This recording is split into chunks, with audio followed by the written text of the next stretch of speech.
Un PDG millionnaire a vu une petite fille dormir à un arrêt de bus, ce qui l'a fait le lendemain changer leur vie pour toujours. La neige tombait épaisse et silencieuse sur New York cette nuit-là, recouvrant la ville d'un manteau blanc. Le vent sifflait entre les immeubles, apportant avec lui ce genre de froid qui s'infiltrait à travers la laine et la peau, juste aux os. Michael Gemmel, 32 ans, sorti d'une tour de verre sur Park Avenue, portant encore le poids d'une longue et tendue réunion d'affaires. Connu comme le plus jeune PDG à dominer Wall Street, il avait bâti son empire sur la précision, les chiffres et un détachement émotionnel complet. Ce soir-là, cependant, quelque chose en lui refusa la luxueuse voiture chaude qui l'attendait au bord du trottoir. Il fit signe à son chauffeur de partir et marcha, laissant l'air glacial lui éclaircir l'esprit. Il tourna dans une rue tranquille près de son hôtel, la neige crissant sous ses chaussures en cuir poli.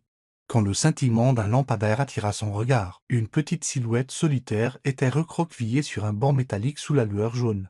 Fané d'un vieil arrêt de bus, il ralentit. C'était une enfant. Michael s'approcha, sa respiration visible dans l'air glacial. La fillette ne devait pas avoir plus de 4 ans. Elle était blottie sous un manteau déchiré bien trop grand pour elle, ne portant qu'une fine robe de coton en dessous. Ses cheveux étaient emmêlés, ses joues rougies et gercées par le froid, ses lèvres déjà teintées de bleu.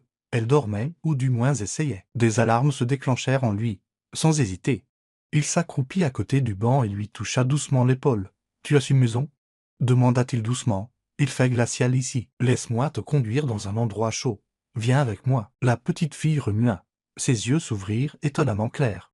Grand et calme, elle le regarda sans peur ni surprise, juste une confiance tranquille. « Ma maman est allée chercher le dîner, dit-elle. Sa voix petite mais ferme. Mais je n'ai pas peur. Tu es là maintenant. Tu es le miracle. N'est-ce pas ?» Michael se figea. Ce mot, miracle, lui fit quelque chose. Elle l'avait dit comme si c'était un fait, comme si c'était évident, comme si elle l'avait attendu. Il ne savait pas quoi dire. Dans son monde, la croyance n'avait pas d'importance, seuls les résultats comptaient. Et pourtant, à cet instant, ce seul mot d'une petite fille, enveloppée de givre, le secoua plus profondément qu'aucun investisseur ne l'avait jamais fait. Elle se redressa un peu et tendit la main dans le vieux sac à dos à ses côtés.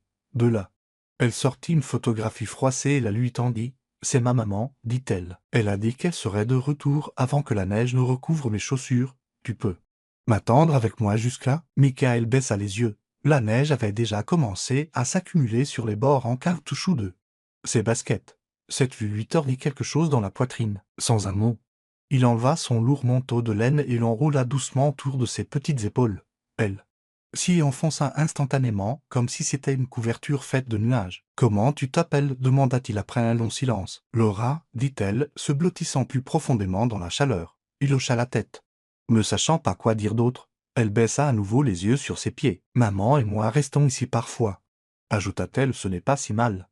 La lumière m'aide à dormir. » Michael regarda autour de lui. Pas de mer, personne, juste le vent et le silence blanc. Il voulait appeler quelqu'un, un refuge, la police, n'importe qui, mais il ne le fit pas. Au lieu de cela, il resta là, assis avec elle. Il ne savait pas combien de temps il resta dans le froid glacial, sa veste protégeant à peine ses bras du vent. Mais Laura sembla se détendre à côté de lui, comme si sa présence rendait le banc plus chaud. « Tu penses vraiment que je suis un miracle ?» demanda-t-il finalement, sa voix à peine audible au-dessus du vent. Laura hocha lentement la tête. « Maman dit, les miracles sont des gens qui arrivent quand personne d'autre ne le fait. » Michael regarda la neige qui tombait, sa respiration tremblante. Pour la première fois depuis des années, il sentit quelque chose se briser à l'intérieur de la glace qu'il avait construite autour de lui.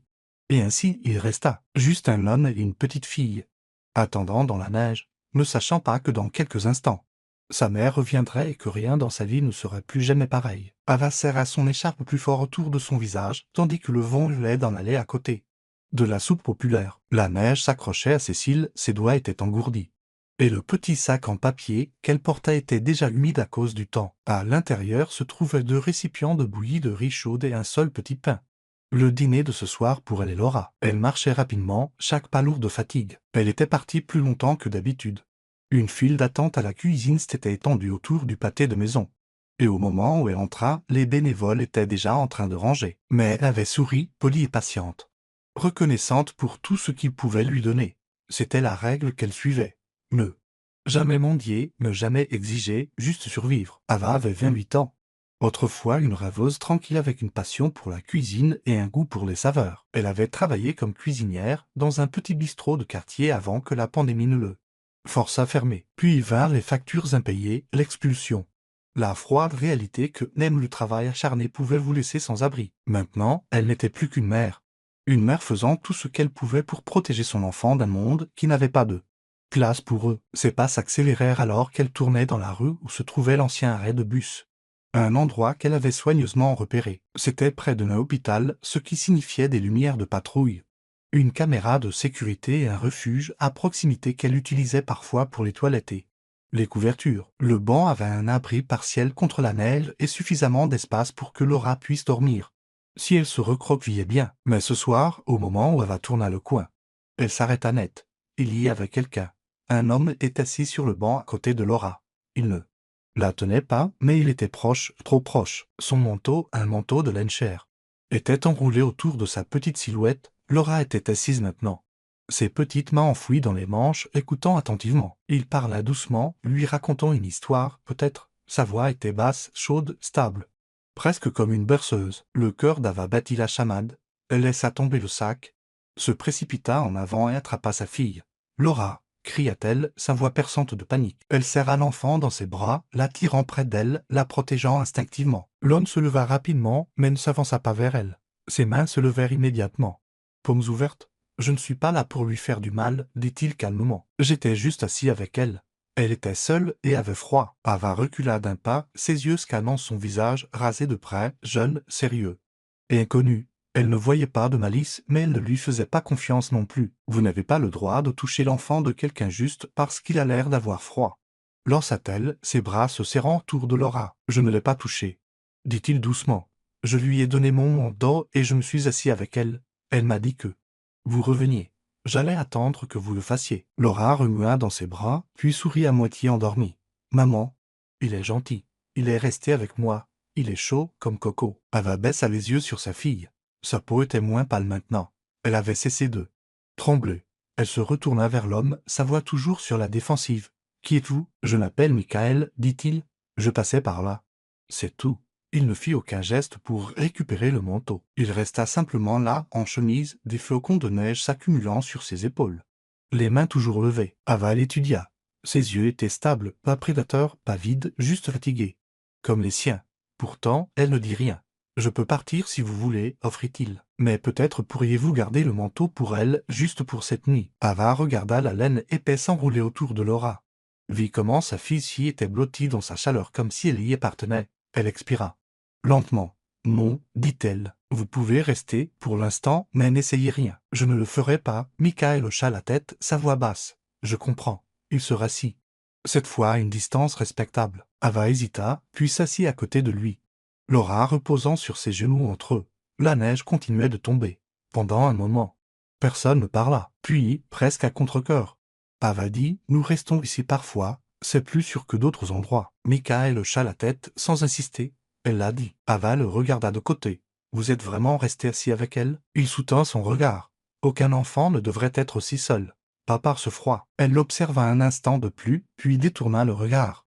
Et pour la première fois depuis longtemps, Ava ne se sentit plus aussi seule sur ce banc. Ava resta assise, ses bras serrés autour de Laura, son corps formant une barrière entre l'enfant et le monde, bien que sa voix se soit adoucie. Sa posture restait tendue. Michael, toujours assis à une courte distance sur le banc glacé, n'insista pas. Il attendait simplement, calme, silencieux, présent. La neige continua de tomber, recouvrant le trottoir de silence. Après un moment, Ava le regarda de nouveau. « Merci, dit-elle avec prudence, d'être resté. » Michael fit un léger signe de tête. « Pas de merci nécessaire, je ne voulais juste pas qu'elle soit seule. » Ava baissa le regard. « C'est gentil de votre part.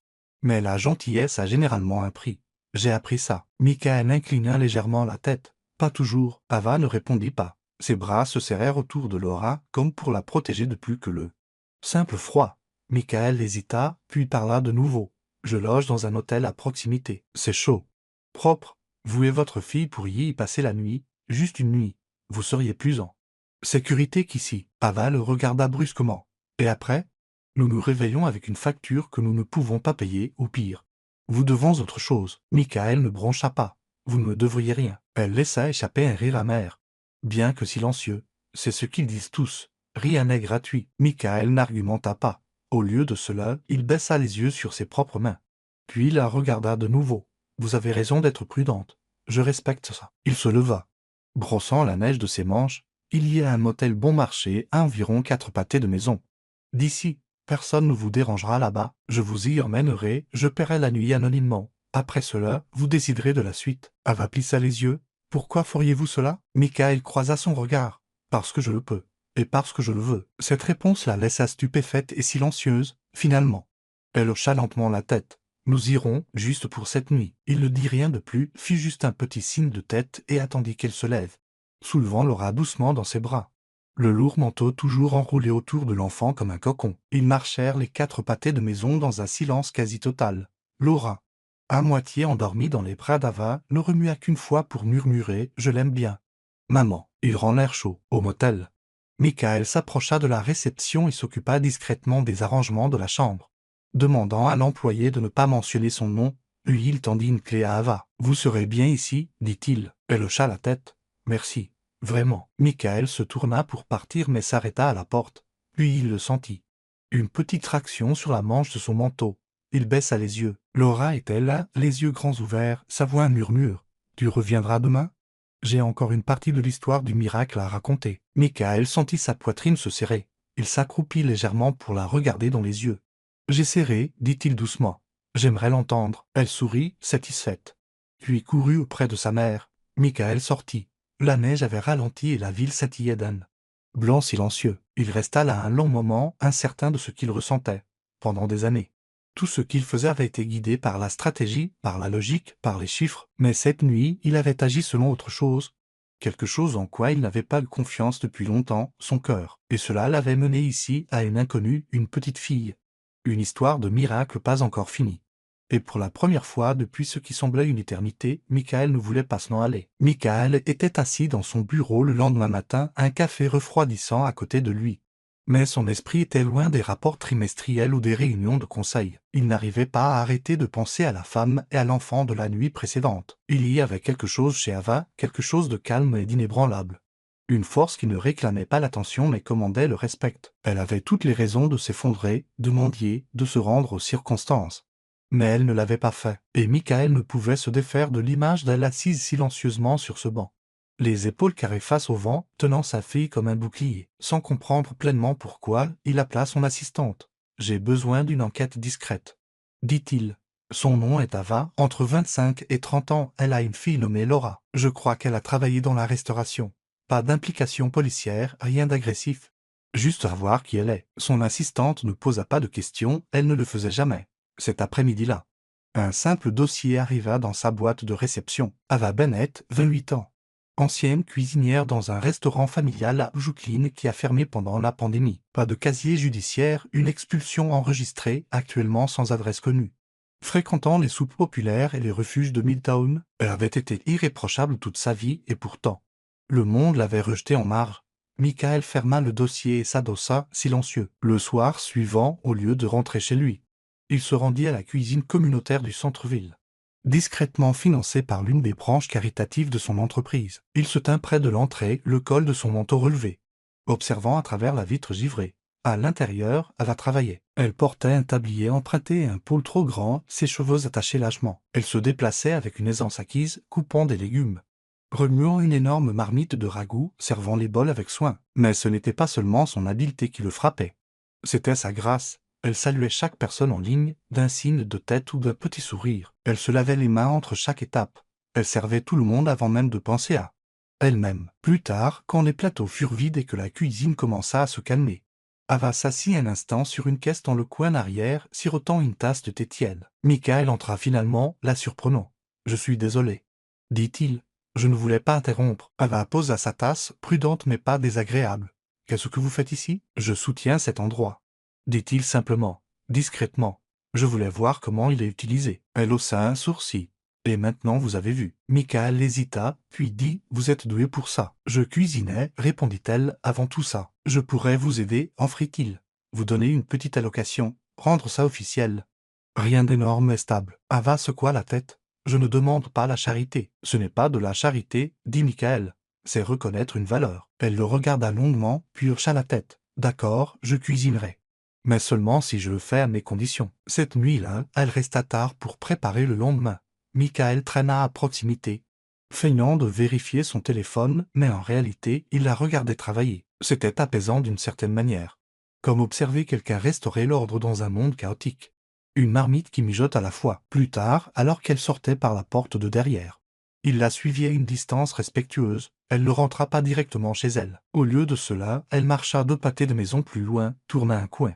Et s'approcha d'une silhouette affaissée près de l'allée, un homme âgé. Recroquevillé sous une couverture déchirée, tremblant violemment. Ava s'agenouilla à côté de lui. Murmura quelque chose que Michael n'entendit pas. Puis tendit la main dans son sac et en sortit un petit récipient, des restes. Elle le plaça doucement dans les mains de l'homme, puis, sans hésiter, ôta son manteau et l'enroula autour de ses épaules. Michael s'arrêta de marcher. Il resta là, à moitié caché par la neige. La regardant. Les gens ne devraient pas mourir de froid, murmura Ava, ajustant le manteau sur le dos de l'homme, même s'ils ont fait des erreurs. Michael ne parla pas, ne bougea pas. Il la fixa simplement, observant l'attention dans sa voix. La fermeté de son toucher, l'humanité inébranlable qu'elle donnait si librement. Et à ce moment-là, pour la première fois depuis très longtemps, Michael pensa à sa mère. Elle avait été infirmière, tendre, altruiste. Toujours la première à s'asseoir à côté d'un patient que personne d'autre ne voulait toucher. Elle était morte trop jeune. Mais ici, maintenant, Michael voyait la même âme se refléter chez une femme assise sur un trottoir froid à côté d'elle. En oublié, Ava ne savait pas qu'elle était observée et Michael savait qu'il ne pouvait plus rester silencieux. Pas dans son corps. Il était venu ici par curiosité. Il était maintenant tout autre chose, ému. L'hiver s'intensifia dans la ville. Mais Michael se retrouvait à sortir dans le froid plus souvent qu'il ne l'avait jamais fait.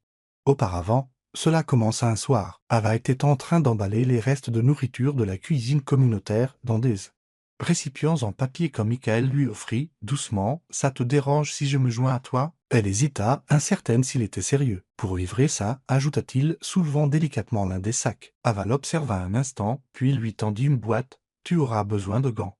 Et peut-être d'un peu d'humilité. » À partir de cette nuit-là, cela devint un rituel. Chaque soir, après la fermeture de la cuisine, ils chargeaient de petits repas et marchaient ensemble à travers les allées. Les entrées de métro et les recoins oubliés de la ville, des endroits où les gens dormaient dans les portes et sous les escaliers. Beaucoup de ceux qu'ils servaient n'osaient jamais entrer dans la soupe populaire par honte ou par peur, mais Ava les trouvait quand même. Michael la suivait. Il la regardait s'agenouiller sans hésitation dans la gadoue et la neige. Déposer la nourriture des 2 mains et regarder le bénéficiaire dans les yeux. Toujours dans les yeux, elle disait « merci ». Même quand elle donnait, cela le frappa profondément. Ce n'était pas de la pitié qu'elle donnait. C'était de la dignité. Une nuit, alors qu'il descendait une ruelle étroite, Michael demanda finalement « Pourquoi les regardes-tu toujours comme ça ?» Même quand ils ne veulent pas te regarder en retour, Ava fit une pause. « Parce que quelqu'un doit le faire, je veux qu'ils sachent que je les vois. Qu'ils sont toujours humains. » Michael ne répondit pas. Il se contenta de hocher la tête. Un respect silencieux grandissant en lui. Au fil des jours, leurs conversations s'approfondirent. Au cours d'une longue marche de retour un soir, Ava parla de son enfance, d'un père parti, d'une mère qui travaillait 3 emplois, d'un petit appartement qui sentait toujours la soupe. « J'ai été invisible la plupart de ma vie. » dit-elle simplement. « Je suppose que c'est pour ça que je remarque les gens que les autres ne remarquent pas. » Michael lui raconta avec hésitation son propre passé, la perte de sa mère quand il avait 12 ans. La façon dont le monde lui avait dit d'être fort, rapide, brillant et comment, au fil du temps, il avait échangé la douceur contre la stratégie. Il parla de son succès d'un ton détaché, comme s'il lisait le CV de quelqu'un d'autre. « Tu as bâti un empire, dit Ava doucement. Mais peut-être avais-tu besoin de quelque chose au revenir. » Ils partagèrent leur premier vrai rire peu après, dans la cuisine chaude et éclairée d'une lumière en vrai, alors qu'ils frottaient les plateaux et essuyaient les comptoirs. Michael répandit accidentellement de l'eau sur la table. Ava poussa un cri, lui jetant un torchon. Laura, assise à proximité avec ses crayons, éclata de rire de manière incontrôlable. « Tu es nul en nettoyage, dit Ava à travers son rire. »« Étonnant, je sais, répondit-il. Je n'ai jamais fait que nettoyer des craques-boursiers. » Cette nuit-là, Laura le serra fort dans ses bras en sortant. « Bonne nuit, monsieur Bonhomme de Neige. »« Bonhomme de Neige ?» demanda Michael, amusé. Laura sourit. « Parce que tu es venu avec la neige. Et que tu apportes toujours les bonbons à la menthe. » Il sortit une menthe poivrée de sa poche et la lui tendit. « Alors, je suppose que je dois être à l'auteur de ce nom. » Ce que Michael ne dit pas à Ava ni à Laura, c'est ce qu'il avait fait ce matin-là, en examinant les rapports de propriété pour la branche philanthropique de l'entreprise. Il était tombé sur une annonce. Un espace de café fermé au cœur de Midtown, modeste mais bien construit. Le genre d'endroit qui pourrait sentir le pain frais et les histoires partagées autour d'une soupe. Sans fanfare ni hésitation, il l'acheta au nom de la fondation. Ce soir-là, tandis qu'Ava parlait de son manque de cuisine pour de vrai, pas seulement de servir du ragoût. Il l'imagina dans cet espace, elle et Laura. Une cuisinière chaude de détermination, un menu au tableau noir écrit de sa main soignée, le cliquetis des plats, les rires et les secondes chances. Il ne dit pas un mot, mais dans son cœur. La vision était déjà vivante, et elle avait un nom. Le foyer. Cela s'est passé un après-midi ordinaire, du moins. Ça a commencé comme ça. Ava était venue tôt à la cuisine pour préparer les repas du soir. Elle coupait des carottes à l'arrière quand elle entendit une voix, la voix de Michael. Il était dans le couloir d'entrée, au téléphone. Elle n'avait pas l'intention d'écouter. Elle n'avait même pas bougé au début.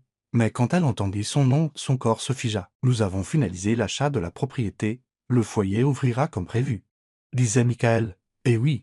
Gardez le nom de la fondation surtout. Pas besoin de me mentionner.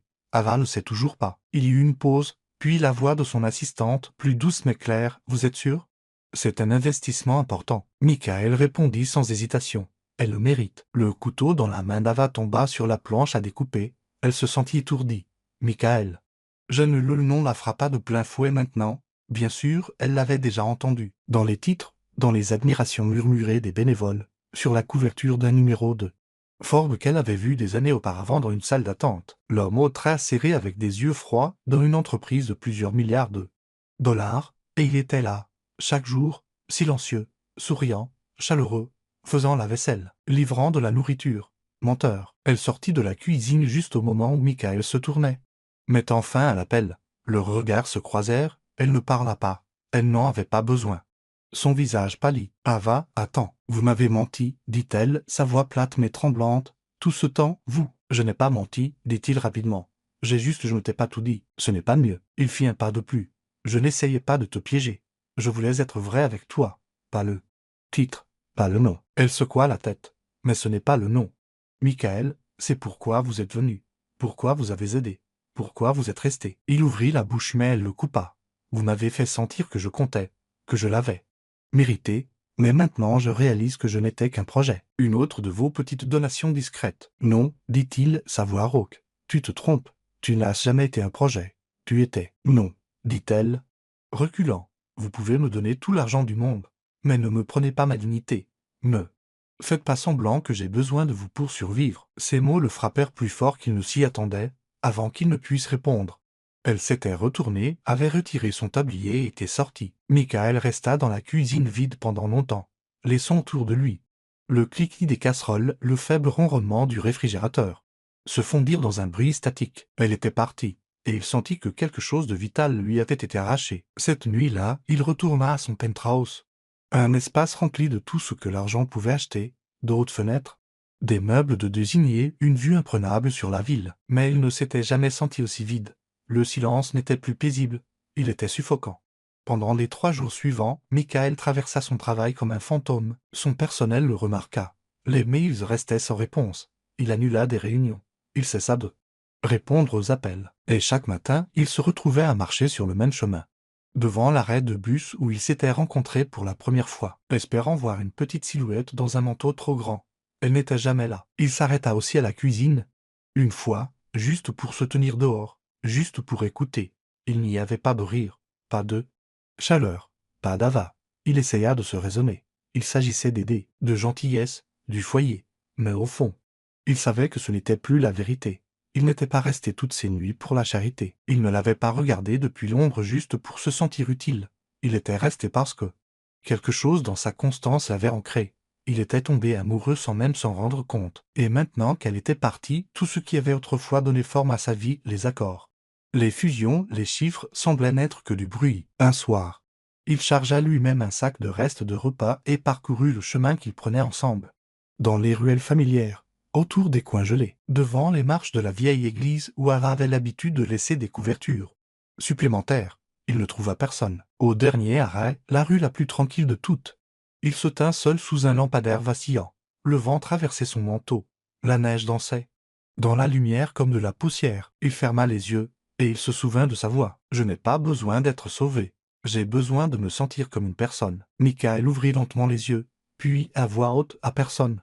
Il murmura « Je ne l'ai pas sauvé. » Il leva les yeux vers le ciel, la neige s'accrochant à ses cils. Elle m'a sauvé. Ce n'était pas son besoin qui l'avait changé, c'était son refus d'être défini par celui-ci. Sa fierté tranquille. Ses petits actes constants de gentillesse. Il était tombé amoureux non pas parce qu'elle avait besoin de lui, mais parce qu'elle n'en avait pas. Et il avait besoin d'elle. Il avait besoin du son de son rire résonnant sur les murs de la cuisine. Il avait besoin des câlins collants de Laura à la menthe. Il avait besoin de la façon dont Ava regardait les gens, comme s'ils comptaient encore, même quand le monde les avait oubliés. Michael Gemmel, l'homme qui avait tout, savait maintenant ce que c'était que de manquer si profondément quelque chose que cela résonne. La cuisine bourdonnait du doux cliquetis des casseroles et du faible murmure des voix tandis que les bénévoles préparaient la dernière série de repas du soir. Mais lorsque Michael franchit la porte cette nuit-là, tout sembla s'immobiliser. Il ne parla pas. Il ne demanda pas la permission. Il se contenta de marcher jusqu'au fond de la pièce et de s'asseoir sur le même tabouret où il avait l'habitude de goûter les plats à côté d'elle. L'air sentait le gingembre et le bouillon. Cela lui rappelait la chaleur, celle qui ne s'achète pas. Autour de lui, personne ne dit rien. Il savait qui il était maintenant. Mais ce soir, cela n'avait pas d'importance. Ce soir, il était juste un homme qui attendait quelqu'un. Les minutes passèrent, puis Ava apparut. Elle sortit de l'arrière, tenant un bol fumant dans les mains. Ses cheveux étaient attachés lâchement, quelques mèches retombant autour de son visage. Elle marcha lentement, les yeux fixés sur lui. Impénétrable, elle ne dit rien en posant le bol sur le comptoir devant lui, ni salutation, ni sourire. Juste mange. J'ai ajouté du gingembre, il fait froid dehors. Michael leva les yeux, croisant son regard. Il tendit la main vers la cuillère, puis s'arrêta. Je ne sais pas quand ça a commencé, dit-il doucement. Peut-être la nuit où je t'ai vu donner ton dernier bol de soupe à quelqu'un qui ne pouvait pas croiser ton regard. Ou peut-être quand tu as ri, même si je savais que tu n'avais pas dormi. Mais quelque part en chemin, j'ai arrêté de venir ici pour aider. Il soutint son regard. Je suis venu ici parce que j'avais besoin de toi. Ava ne dit rien, mais ses lèvres tremblèrent légèrement et elle cligna des yeux plus d'une fois. Michael continua, sa voix stable maintenant. Je ne sais pas comment désirer des choses que je ne peux pas contrôler. Mais je sais ceci, plus. Rien de ce que je mange n'a de goût, à moins que ce ne soit fait par toi. Elle détourna le regard, puis le regarda de nouveau. Alors ne pars plus jamais, dit-elle doucement. Je n'ai jamais eu besoin de quelqu'un pour m'apporter des miracles. J'avais juste besoin de quelqu'un qui resterait, même quand c'est difficile, surtout. Alors Michael se leva lentement, s'approchant, sa voix s'abaissant. Je reste, non pas par culpabilité, non pas pour sauver qui que ce soit, mais parce que toi, tu es la seule chose qu'il me manquait sans que je le sache. Il tendit la main doucement, la posant sur le bord du comptoir entre eux. Pour la première fois de ma vie, dit-il, j'ai un endroit où rentrer. Ava ne dit rien. Au lieu de cela, elle posa sa main sur la sienne, leurs doigts s'entrelacèrent, plus aucune explication n'était nécessaire. Derrière eux, Laura jeta un coup d'œil depuis l'embrasure de la porte, un sourire s'étendant sur son visage alors qu'elle murmurait « Je te l'avais dit qu'il reviendrait, maman ». La soupe était oubliée sur le comptoir. De la vapeur s'en échappait de doux remous entre eux. Mais à ce moment-là, aucun d'eux n'avait besoin de nourriture pour se sentir comblé. Un an plus tard, la neige est revenue à New York, mais cette fois, elle semblait plus douce, plus clémente. Au bord de la ville, nichée entre de vieux bâtiments et de nouveaux départs, se dressait le village du foyer, une communauté pas comme les autres, construite à partir de briques restaurées et d'espoirs rénovés. Elle offrait plus qu'un simple abri. Elle offrait un nouveau départ. À l'intérieur de ses murs, il y avait une cuisine communautaire animée, une salle de classe pour la formation professionnelle, des jardins partagés, un coin lecture et une aire de jeu où les rires des enfants résonnaient comme des cloches. Et au cœur de tout cela se tenait Ava, désormais chef cuisinière et directrice de programme. Elle se déplaçait dans la cuisine avec la même grâce qu'autrefois dans des tabliers empruntés, mais maintenant avec du personnel derrière elle et une vision devant elle. Laura, maintenant âgée de 5 ans, portait une ceinture jaune vif étiquetée ambassadrice des sourires. Elle avait pris le titre très au sérieux, saluant chaque visiteur, bénévole et résident avec son rire signature et une poignée de menses poivrées. Le jour de l'ouverture, la petite salle communautaire débordait de monde, de donateurs, de partenaires, d'anciens résidents de refuge et de familles qui avaient autrefois appelé la rue leur foyer. Michael monta sur scène pour parler, modestement vêtu d'un manteau de laine et d'un col ouvert, ses yeux scanant la foule, juste au moment où il tendait la main vers le microphone. Un flou de mouvement jaillit du rideau latéral. « Papa !» cria Laura, montant les marches pour le rejoindre, tenant un microphone jouet qu'elle avait insisté pour apporter. La foule gloussa. Laura se tourna vers le public, se tenant fièrement aux côtés de Michael. « C'est mon papa », dit-elle, rayonnante. « Ce n'est pas un miracle. Tout le monde dit qu'il l'a Mais il ne l'est pas. Michael cligna des yeux, amusé et légèrement stupéfait. Elle continua. Sa voix claire et forte pour une si petite personne. C'est mon papa maintenant. Je l'ai souhaité. Il y est longtemps et il est venu. La pièce se remplit de doux rires, d'applaudissements et de quelques larmes, du côté de la scène. Ava regardait, une main sur sa bouche, l'autre pressée doucement contre sa poitrine. Ses yeux brillaient dans la douce lumière. Michael se tourna vers Laura, s'agenouilla à côté d'elle. Et murmura, « Tu sais quoi, ma puce, je crois que je t'ai souhaité, moi aussi. » Le reste de la soirée se déroula dans la joie et la célébration. Les gens dansaient, des histoires étaient partagées, des mains se tenaient. Et quand la nuit devint calme, les trois d'entre eux retournèrent au petit chalet près du jardin du foyer. Une maison avec des planchers en bois, des étagères, des bocaux d'épices. Et la chaleur de quelque chose de mérité, non donné. C'était la veille de Noël.